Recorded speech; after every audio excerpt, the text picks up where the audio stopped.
Hello, this is Colin Liddell, the Chief Editor of Alternative Right.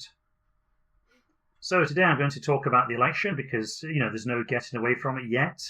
It's with us for another 4 weeks or so, and it's going to completely dominate everybody's waking lives and probably intrude on quite a few dreams as well. Today I'd like to consider which candidate is best for the alt-right. Now, that sounds a little bit stupid because everybody on the alt-right supports Trump. And, we have good reason to support Trump. Trump is the candidate opposing the tyranny of political correctness. He made that very clear in his Miami speech the other day. Very good rhetoric. I wonder, though, if he actually became president, would he actually follow through on protecting free speech by ensuring that people who said off-color remarks or committed microaggressions against protected minorities kept their jobs or not? I mean, that is the litmus test. Probably he would not really do too much in that direction, I think. But anyway, I think a victory for Trump would prove that political correctness has limitations and that there's a bit of a kickback against it, which would be very healthy from an intellectual point of view. Now, in a way, though, if Trump becomes president, there's a number of possibilities and there's a number of problems. First of all, he's expressed a lot of opinions. There are certain policy positions that he seems to support. I guess we could list these as less, involvement in foreign wars. For example, he'd probably, who gives a fuck about Aleppo? Why should we care? Why should we be involved in that? That's a very different position from Hillary Clinton. She obviously wants to get involved in Aleppo, in Syria. She wants to face off with the Russians. Trump, not so much. That's one of his policies. The other policy, the most famous policy, is his position against Mexican rapists, or immigrants as they're also known. So he wants to take a stand against illegal immigration. This is just like a no-brainer, really. I mean, you have a country and you have certain immigration requirements, and if people don't follow them, then obviously they should go home. I mean, that's just a no-brainer. It shouldn't even be an issue in an election. But anyway, that being America, it is an issue. So Trump is a candidate of coming in and saying, oops, these people are here illegally, let's send them back. Hillary is, oops, they're here illegally, who cares? Let's bring more in and let's change the law so they're not illegal. So anyway, there's a very, very big difference there. The other main policy position we can attribute to Trump is his trade policy. He believes in the repatriation of American jobs from countries like China and other places that are kind of dumping their unemployment in America. So those are the three main policies that Trump seems to believe in. Now, how far would he actually go in implementing them? And also, how far would he be allowed to implement them? There's going to be a lot of resistance from various, kind of vested interests, lobby groups, political parties, including his own party, which is obviously not behind him 100%. So how far would he go? Now, that depends on how practical the policies are. With regard to taking a step back in the Middle East, that seems quite a plausible thing to do. But there are kind of unseen factors which probably haven't been addressed. Now, the reason Hillary wants to get involved in Syria is basically, it's not because of humanitarianism. That is the SJW approved excuse. No, I mean, she's really been driven by hard financial interests. And those hard financial interests are Wall Street and the need to protect the petrodollar, allowing Putin to stabilize his position in the Middle East and become a dominant player there, really calls into question the whole petrodollar arrangement. So I don't think it's so much about Israel. The Israelis are quite capable of looking after themselves and doing their own deal with Putin. It's much more about the incompetent Saudis and these small Gulf states that really rely upon somebody like America to guard their interests, and in return they kind of slavishly support the petrodollar. So that's really what this is about. And the American economy, whether you like it or not, it is actually based upon this fiat currency that floats upon certain things like the petrodollar. So a good case could be made that Hillary is protecting America's invested interests there, and that Trump is barnstorming into this situation without really knowing how where everything connects up. But anyway, I think in the long run, kind of cooling things down there, coming to an agreement with the Russians is obviously a good thing. It can be, a clever guy like Trump, once he gets behind the desk of the Oval Office, and he gets the right advisors who kind of clue him in about the various aspects of geopolitics and how this all connects up with the American financial sector. I think he could probably do a suitable deal to kind of reel things back a bit, and while also protecting American financial interests. So that could actually work out well. The immigration thing, I mean, there's not much to do there. He basically, I think he could get away with doing very little there. I mean, I think if he actually built something that looked like a wall, and he deported quite a lot of illegals, I think the American public would start to feel complacent again. And thinking about how the culture is, the cultural values that are dominant, these essentially leftist values, Christian values as well, those kind of values tend to be a little bit tolerant about this kind of issue. So I think once you've kind of taken the head of steam off it with a few token gestures, high-profile gestures like deporting drug gangs and walling off part of the Arizona desert or whatever, I think Trump could kind of back off on that issue. And the question is, will he? How strongly does he actually believe in protecting the white majority of America? And from everything I've seen, I don't think he is actually racially aware as a white person. And I think he'd be kind of quite happy to have other races coming into America. And so I don't really see that long term as a positive about Trump. He's just a different kind of globalist in many ways. But he's a globalist who believes in a kind of strong America, but he doesn't really fully realize the relation between a strong America and its core ethnic and racial group. And so I still have a lot of questions about what would happen there. And also, American people are not going to hold his feet to the fire there, even though the alt-right will endeavor to do so. Then with trade, I think that's even more of a problem for Trump. Now, it's a great idea, repatriate jobs to America, revive American industry, provide lots of jobs, and it's going to be great for all these working class people, blacks, whites, Hispanics, whatever, in theory. But what that actually means is telling China to fuck off. Now, yeah, a lot of people would say, yeah, great, fuck off, China. And, you can draw a round of applause, or you can electrify an audience of voters with those kinds of rhetorical flourishes. But telling China to fuck off is not really as easy as it seems. And one reason for that is because, America's very much a kind of deficit economy, debt-driven economy, and the people holding the debt therefore have a lot of leverage. Now, it's no surprise where most of America's debt is. It's overseas. The Chinese government, they have trillions of US bonds that they could dump on the market and cause economic destabilization.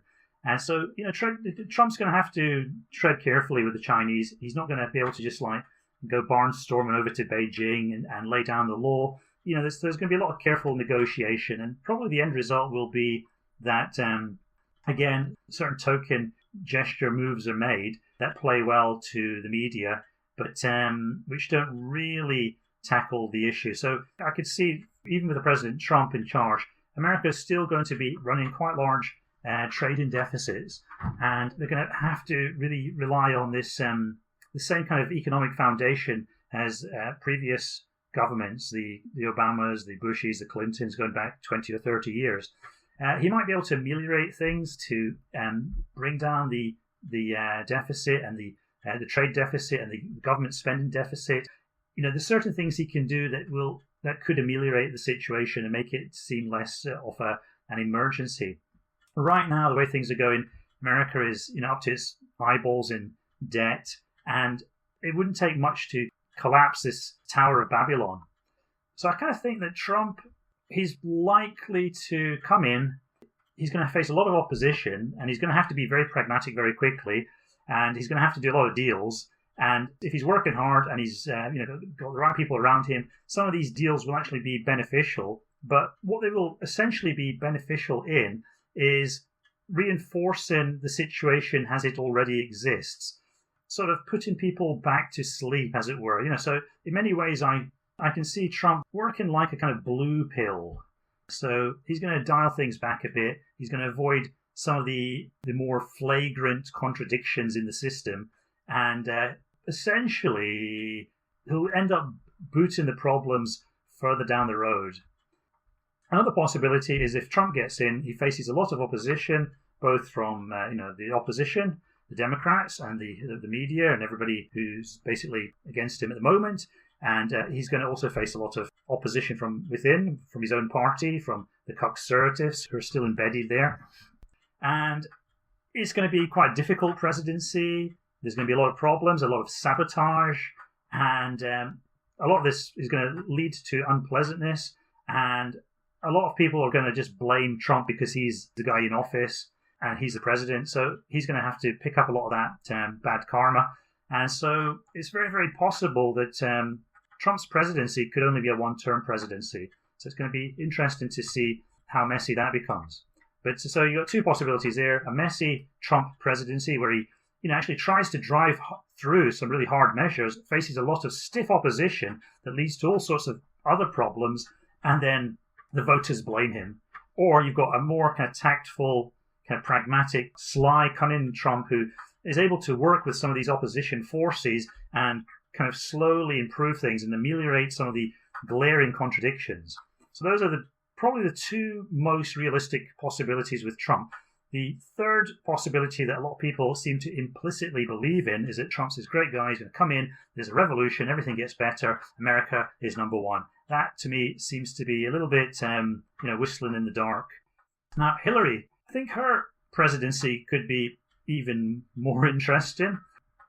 She's a little bit toneless. She's insecure. She's got a chip on her shoulder. She's a woman, so she's got to prove herself and be as tough as all these men. She's basically a shrill type. And so psychologically, she is definitely unsuited to be president. If Hillary becomes president, all sorts of shit might happen. And even though the immediate effect could be rather unpleasant, in the long term, it could actually be more beneficial. Now, the reason I say that is because Hillary's presidency could really be the presidency that leads to the collapse of the American empire. And by American empire, I mean this kind of global hegemonic position, this kind of soft empire where America dominates things financially and has this massive military force that it uses to threaten and influence other countries. Now, there's a number of ways that Hillary could collapse the American empire. Militarily, she seems to be very, very hyped for involvement in Syria. Now, Russia, as I've explained in a previous YouTube video, Russia has its own very, very strong agenda in the Middle East, and that's based upon Russia's policy as an oil and gas power, and the benefits that would accrue to Russia if they could manage to line up the other major oil and gas producers. Now, already they have Iran, more or less they have Iraq on board, and if they can strengthen their position in Syria, that then means that they can exert more power and pressure on the other major oil and gas producers, Saudi Arabia, the Gulf states, through various forms of coercion and influence. Now, that's what's driving Putin, and he's a very ambitious and determined man, and he's well within his rights in Syria. Syria is an ally of Russia. For him to back down over Syria would be such a humiliation that I just don't see him doing it. But Hillary, again, she's very much aware of how the American global empire works. So she's very, very keen to back up the position of the Gulf states and therefore the petrodollar. And the best way she can do that is by defeating the Russians and the Syrians, by overthrowing Assad. So that's really what she has her eyes set on. Now, I think this creates a real possibility of a clash. And the way this could work out, there's all sorts of ways it could work out, but one way it could work out is the Americans institute a no-fly zone. The Russians say, fuck your no-fly zone, and then planes start getting shot down. Now, the Americans don't seem to me to be the kind of country that can fight a proper war. So their way of fighting a war involves drones, airstrikes from afar, and using local forces. I think in the case of Syria, I don't think that would really work. And also, even if the Americans were able to use their superior air power to wreak havoc in Syria, there's all sorts of problems with that. First of all, it creates a large area that is just chaos and destabilization.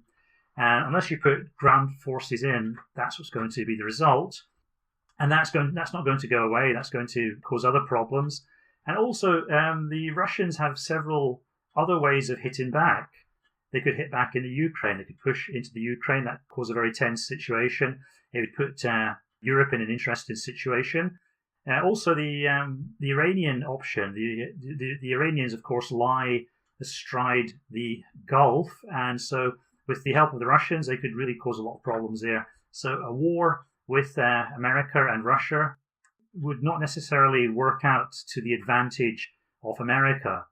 There would also be a problem in America because, of course, with the defeat of Trump, all the SJW types would need a new moral crusade to involve themselves with. And America involved in a war with Hillary, this kind of evil woman in charge, even though they would fight tooth and nail to get her elected now because they hate Trump so much, once she's in power, she would then become the face of white privilege and the patriarchy, even though she's a woman. So I could imagine any kind of American military involvement would cause all sorts of chaos back in America as well. The military class would also be in an interesting position. Most of the people in the US military support Trump. A lot of people would be very aware that they are, being used to serve globalist ends. There just seems to be a lot of contradictions there, and all those contradictions equal weakness of one form or another. I think Putin is clever enough and canny enough to find ways to exacerbate those weaknesses and to bring them out. So he would be a very wily and difficult opponent. Even though America might be able to use some of its military superiority, I think the end result would be a kind of marginal victory for Russia. They're prepared to do more. They're prepared to put more men on the ground. And the Russians are a more patriotic and unified culture than America. So I have to say that my money would be on Putin to actually win a war against America. Hopefully, it would be a very limited war and it wouldn't go to the nuclear level. I don't think there's any reason why it should. Even Hillary, Mad Dog Hillary, I don't think would go there, or she'd be restrained by the people around her, hopefully. Now, economically, of course, Hillary has a lot of problems. She believes in basically perpetuating what is essentially a failed economic system. And this failed economic system is very parasitical. It's based upon mass importation of cheap consumer goods, statist priming of the pump, and bloating public sector spending, and therefore creating mountains and mountains of debt, which plays into the hands and interests of the Wall Street elite. But essentially, this form of economic model, it creates lots of instability. First of all, it creates poverty. It creates dependency. It creates people with nothing to do, and therefore people who might decide to riot or steal or cause chaos or become neats and plague the internet with their evil. So there's all sorts of flaws with this economic policy. Now, if you had in a perfect world, if you had a fully fledged Trump economic policy of job repatriation, you'd have all these Black Lives Matter activists. They'd all be like train conductors or something. Likewise, on the alternative right, we have an army of neats and shitlords on the internet. Most of those people would be, forced to get a job by a healthy American economy, and a lot of them would actually be motivated to get a job.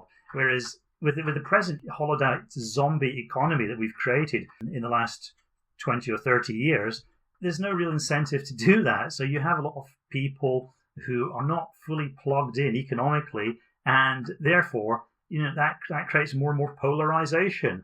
And with increasing amounts of economic dysfunction, that's not going to end well. So Hillary is probably the red pill candidate. She's going to really rub people's noses in it. She's going to ram political correctness, identity politics, and in the case of white people, anti-identity politics. That's all going to be rammed down your throat. And so even the most milquetoast white person, Christian, kind of get along, middle of the road kind of person is going to be really pushed into that kind of territory where people inevitably become alt-right. So objectively, from the point of view of turning people alt-right, I would have to say that Hillary is the best candidate.